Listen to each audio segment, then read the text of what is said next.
तुला विचारतो की तू जेव्हा हे व्यक्तिचित्र किंवा व्यंगचित्र काढायला लागलास तेव्हा नेमकी तुला ही आवड कशी निर्माण झाली?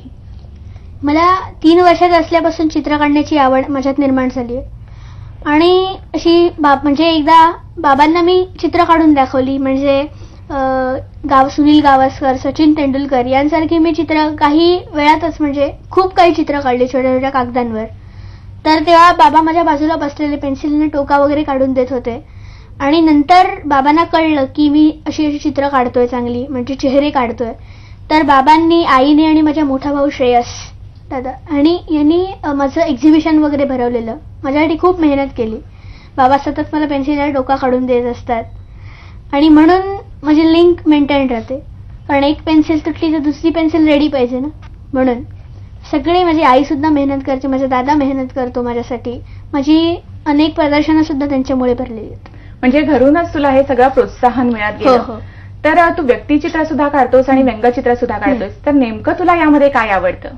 नाही, मला याच्यात नेमकं आवडतं ते रिअलिस्टिक हा जो प्रकार असतो, म्हणजे आहे तसंच काढणं. आणि व्यंगचित्र म्हणजे आता समजा एखाद्याचा चेहरा आहे, त्याचं नाक बारीक आहे, त्याचं आपण नाक थोडं मोठं करायचं असतं, डोळे थोडे मोठे करायचे, त्याला व्यंगचित्र म्हणतात. पण तसा मला प्रकार आवडतो, पण एवढा नाही. पण रिअलिस्टिक मला जास्त आवडतं, कारण त्याच्यात आहे ते भाव. म्हणजे डोळ्याखालच्या रेषा, त्याचे डोळे घारे आहेत की काळ्या रंगाचे आहेत, त्याचं नाक मोठं आहे की छोटं आहे, हे टिपण्यासारखं असतं. म्हणून मला रिअलिस्टिक हा प्रकार जास्त आवडतो. आपण तुझी काही चित्र बघूया. हो. हे हिमालयच्या आईचं चित्र हिमालयनं काढलेलं आहे.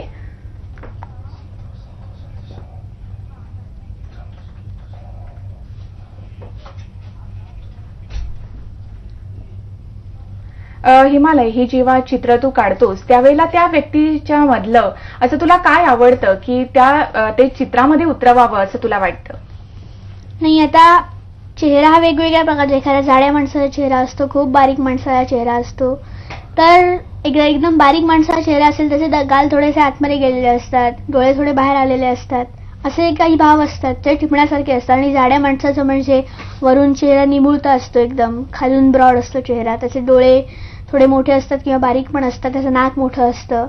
हे चेहऱ्यात काही टिपण्याचे भाव असतात, ते मला आवडतात. आता आपण व्यंगचित्र वगैरे जर म्हटलं तर त्याच्यामध्ये फक्त डोळे मोठे करायचे, कान मोठे करायचे आणि नाक मोठे करायचं असं काही नसतं.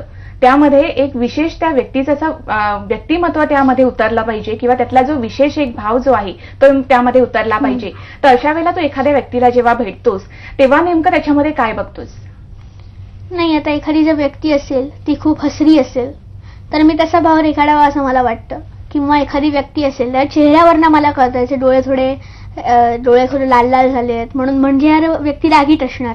म्हणजे मी घरी गेला तसा भाव रागीटच रेखाटतो. आता एखाद्या व्यक्तीला बघ, ती व्यक्ती एकदम दुःखी वगैरे असते, अशी चेहऱ्यावरनं आपले भाव नेहमी कळतातच. तर तसा मला भाव रेखाटावा असं वाटतो. चेहऱ्यावरचे प्रत्येक जे भाव असतात, हसरा, रागीट, दुःखी वगैरे असे जे भाव असतात ते मला रेखाटायला आवडतात. हिमालय, आता तू आम्हाला काहीतरी एखादा व्यक्तिचित्र किंवा व्यंगचित्र